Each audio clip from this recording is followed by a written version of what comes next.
या देवी सर्वभूतेषु माँ कालरात्रिरूपेण संस्थिता। या देवी सर्वभूतेषु माँ कालरात्रिरूपेण संस्थिता।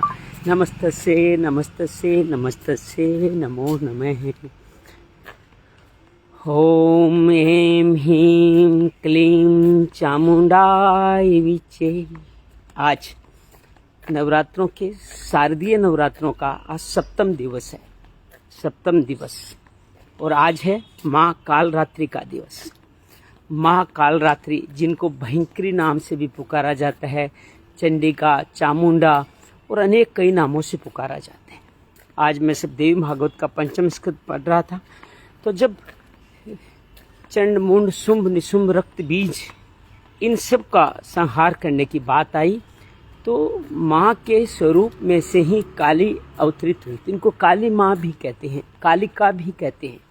वो अवतरित हुई और उन्होंने सभी चंड, मुंड, शुंभ, निशुंभ, रक्त बीज, धर्मलोचन, धूम्रलोचन, ताम्र, विरूपाक्ष ऐसे अनेक दैत्यों का नाश कर दिया। और रक्त बीज तो ऐसा दैत्य था जिसके एक बूंद भी जमीन पे गिर जाए तो रक्त बीज, नए रक्त बीज उत्पन्न हो जाते थे असंख्य। तो माँ काली ने उस वक्त खप्पर में भर भर के उसका सारा रक्त पान किया ताकि रक्त बीज दोबारा न हो। आज भी माँ काली हमारे जीवन के आने वाली समस्त समस्याओं को, समस्त दुष्टों को, समस्त विकारों का रक्तपान करती रहती है ताकि हम जीवन में इन विकारों से मुक्त हो जाए। तो माँ काली का कहें या माँ कालरात्रि का कहें या माँ भयंकरी का कहें या माँ चामुंडा का कहें, ये रूप बहुत अद्भुत है। ये भूत प्रेतों या अनेक तरह के राक्षस शक्तियों से हमारी रक्षा करता है, जैसे कि उस काल में भी देवताओं की अनेक राक्षसों से रक्षा की थी। और ये कहते हैं गर्दभ की सवारी है, इसके 4 हाथ है, एक वरदहस्त के रूप में और एक माला का हाथ ऊपर उठा हुआ, एक के अंदर खड्ग है तो एक के अंदर तलवार है। इस तरह से इनको माँ को अंकित किया गया है। माँ काली है, जीभ बाहर निकली हुई, और इससे बड़ा देखने में लगता है कि स्वरूप थोड़ा भयंकर है, इसी नाम भयंकरी भी कहा गया। लेकिन ये भयंकर किन के लिए? दुष्टों के लिए। हम सबका कल्याण करने वाली है, अष्ट सिद्धि नवनिधि की दाता है ये माँ। और इसका चक्र सहस्त्रास्त्र की चोटी पर जहाँ अधिपति मर्म होता है वहाँ इनका स्थान बताया गया। अर्थात माँ कालरात्रि का ध्यान करने वाले स्वतः ही सहस्त्रास्त्र चक्र में स्थित हो जाते हैं। तो इसका निरंतर ध्यान करने से आपको कई सिद्धियों की प्राप्ति होना, नवनिधि की प्राप्ति होना। बहुत सारे लोग जो सिद्धियों की प्राप्ति के लिए हवन वगैरह करते हैं, कुछ मंत्र जाप और कुछ प्रक्रिया करते हैं, उनके भी कालरात्रि ही अधिष्ठाता देवी कही जाती है। तो ये कालरात्रि देवी हमारे जीवन के विकारों, जीवन वाली समस्याओं, बुराइयों, विकारों का अंत करने के लिए बनी है। तो ये बहुत अद्भुत तरीके से इस कालरात्रि माँ को हम आज याद करते हैं। और सप्तम चक्र हमारे जीवन का सर्वोत्तम चक्र भी है। जहाँ तक एक मनुष्य पहुँच सकता है वहाँ तक का स्थान है सहस्त्रार ब्रह्मरंध्र का स्थान, जो परम आनंद देने वाला है। सभी तरह की समस्याओं से आपको परे करके सिर्फ और सिर्फ आनंद ही देने वाला है, जहाँ कोई विपरीत भाव नहीं है। ऐसी है माँ कालरात्रि, जिनका आज सप्तम दिन पे स्मरण कर रहे हैं।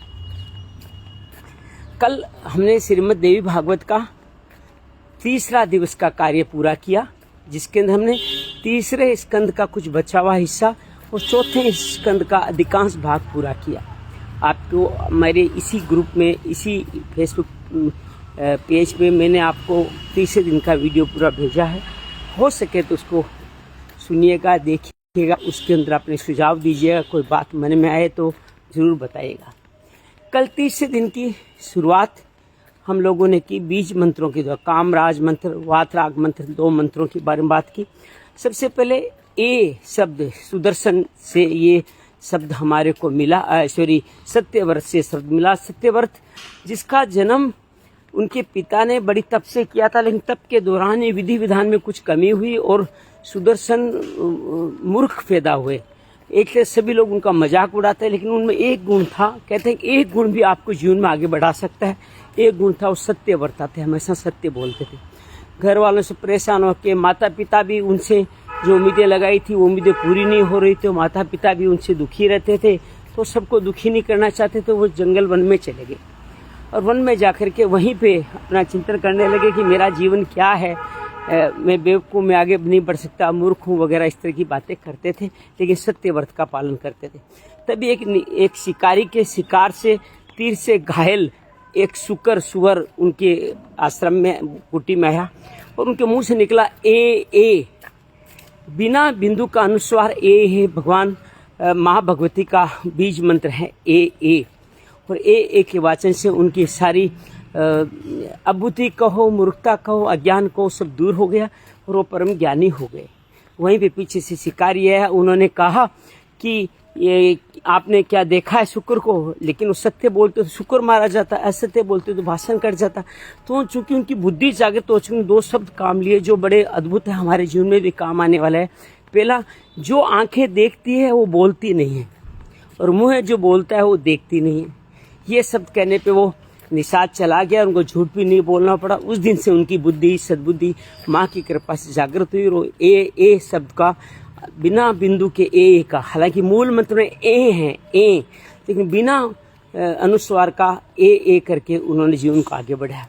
वहीं कहानी, अगली कहानी सुदर्शन की है, जो एक राजा के बेटे थे। उनके पिता की मृत्यु, ध्रुव संधि की मृत्यु होने के बाद उनके दो पत्नियों के दोनों पिता वीरसेन और शत्रुजीत वहाँ आए और उन्होंने दोनों में आपस में झगड़ा हुआ, किसका द्वैत राजा बनेगा। सुदर्शन के नाना हार गए और सुदर्शन की माँ मनोरमा उनको लेके भारद्वाज मुनि का आश्रम चली गई, जहाँ उन्होंने रक्षा करी। वहीं पे उनके एक ऋषि ने उनको क्ली मंत्र दिया, क्ली, बिना बिंदु स्वर, क्लीम नहीं, क्लीब कहते थे, तो क्लीब मंत्र दिया। और क्लीब मंत्र की कृपा से माँ की इतनी कृपा हुई कि वो जीवन में आगे बढ़ते चले गए। उनकी माँ भगवती के आदेश से सुबाहु, काशी की राजकुमारी सुबाहु की बेटी शशिकला से उनका पाणी ग्रह हुआ, एक शिक्षा स्वयंवर में हुआ, बहुत सारी लड़ाई हुई, माँ भगवती उनकी रक्षा करने के लिए आई और फिर वो इस क्लीब मंत्र का सुदर्शोपाख्यान का बहुत सुंदर चिंतन हुआ। उसके बाद में नवरात्रा पूजन का विधान किया गया। 4 तरह की नवरात्रा, किन किन देवियों को, किन किन कन्याओं को पूजन किया जाता है, किसी विधि विधान से किया जाता है, उसके बारे में बातचीत हुई। किस तरह आप घट स्थापित करते हो, किस तरह से नवरात्रि में 1 वर्ष की कन्या नहीं यूज की जाती, 2 से 10 वर्ष की कन्या यूज की जाती है। हर कन्या का एक अलग नाम दिया गया और उस कन्या के पूजन से अलग अलग सिद्धि है। तो ये बड़ा सुंदर चित्रण इसमें नवरात्रि का बताया गया, कैसे नवरात्रि पूजन करने से राम जी का कल्याण हुआ। राम जी जब जंगल में थे, सीता से बिछुड़ गए थे, तो राम जी की उसके कारण ही राम जी को नारद मुनि ने आके कहा और राम जी को सीता, रावण पे विजय पाके सीता वापस मिली। फिर पूरी राम कथा का जिक्र आया संक्षेप में ही, कि राम कथा हम सब जानते हैं किससे राम जी ने उन पर विजय पिलाई। हाँ, इसमें ये जरूर कहा गया कि वेदवती नाम से सीता जी का पुनर्जन्म हुआ था और वेदवती वहाँ रावण हर के नहीं ले गया था, वेदवती पुनर्जन्म का बदला ले लेंगे रावण के साथ सोते गई थी। ये बात श्रीमद् देवी भागवत में स्वामी त्र्यंबकेश्वर जी महाराज इसका इशारा करते हैं। फिर हम चतुर्थ स्कंद में प्रवेश करें। चतुर्थ स्कंद में प्रवेश करने के बाद में हमें जन्म जी सवाल पूछता है कि मेरे कृष्ण जो भगवान का अवतार थे, उनके जीवन में इतनी समस्याएं क्यों आई, वो भागते क्यों फिरे, कैसे वो रण छोड़ के लाए, कैसे द्वारका छोड़नी पड़ी, कैसे उनके सारा कुल की मृत्यु हो गई, खुद भी किसी को नहीं बचा सके, अर्जुन निस्तेज क्यों हो गए। उन्होंने, कृष्ण ने भीष्म, द्रोणाचार्य और आपके कर्ण, इनके सबके जो युद्ध के दौरान मृत्यु में जो कार्य किए क्या उचित थे, और अपने पूर्वजों के बारे में पूछे कि उन्होंने भी जीवन में इतना सारा तप किया, फिर भी उनका जीवन इतना समस्या में क्यों बीता। साथ में अपने पिता परीक्षित के बारे में पूछा कि इतने धर्मात्मा होने के बावजूद भी आज आप कह रहे हो नरक में विराजित कर, नरक में क्यों है, क्यों उनका इस तरह से हाल हुआ, उसके बारे में सवाल पूछा। तो यहाँ पे भगवान व्यास जी जन्म जी को सुनाते हैं कृष्ण की जन्म की कहानी, कि कृष्ण का या पृथ्वी पर कोई भी अवतार क्यों लेता है। तो यहाँ कर्मणा गहनो गति बताया गया कि कर्म का प्रारब्ध से हर कोई बंधा हुआ है, जो भी जैसा कर्म किया उसके हिसाब से उसको अगला जीवन जीना ही पड़ता है। उसी हिसाब से कृष्ण जी को भृगु का श्राप मिला, क्योंकि शुक्राचार्य की माता जो भृगु की पत्नी थी, उनको सुदर्शन चक्र से उन्होंने देव दानव युद्ध में उसका संहार किया था। तो भृगु का संन्यास, उनका श्राप मिला कि बहुत सारे जन्म आपको पृथ्वी लोक पे जाके लेने पड़ेंगे।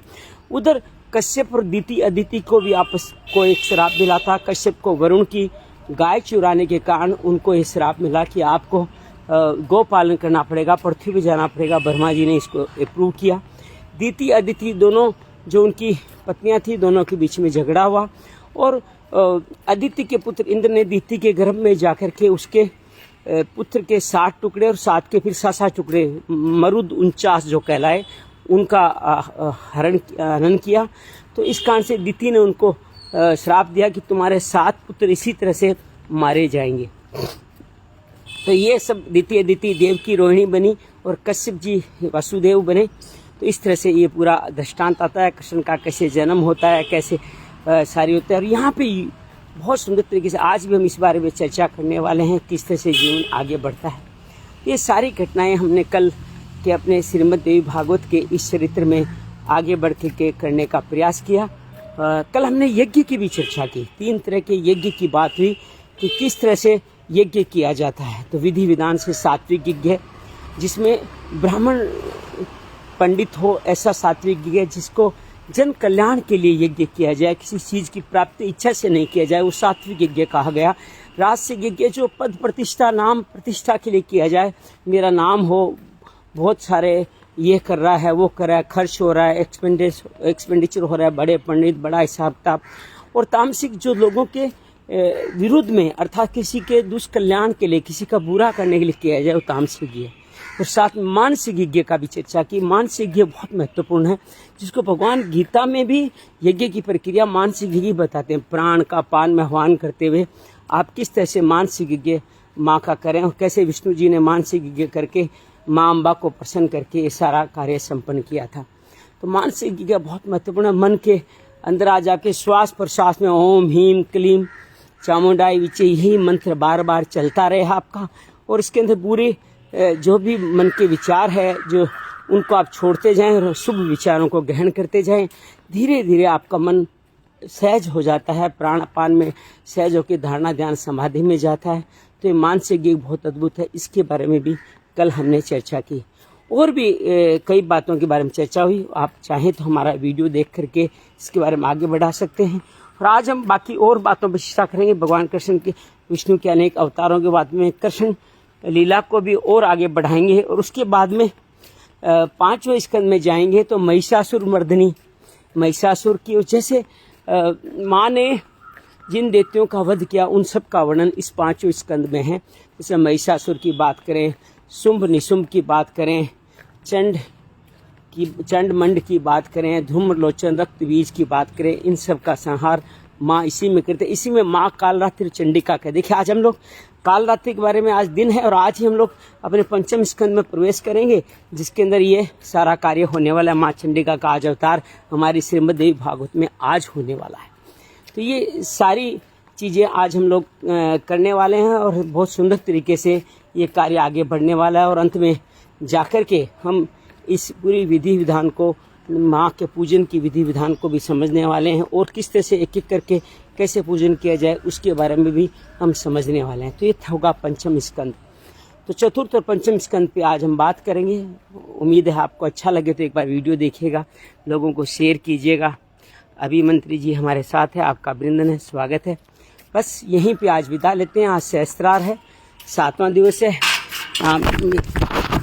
मेरे अगर उपवास की बात करूँ तो उपवास बहुत अच्छा चल रहा है। कल दूध वगैरह भी लेने की ज़रूरत नहीं पड़ी और खाली फलाहार से ही काम चल गया। शाम को कोई ड्राई फ्रूट भी नहीं लिए।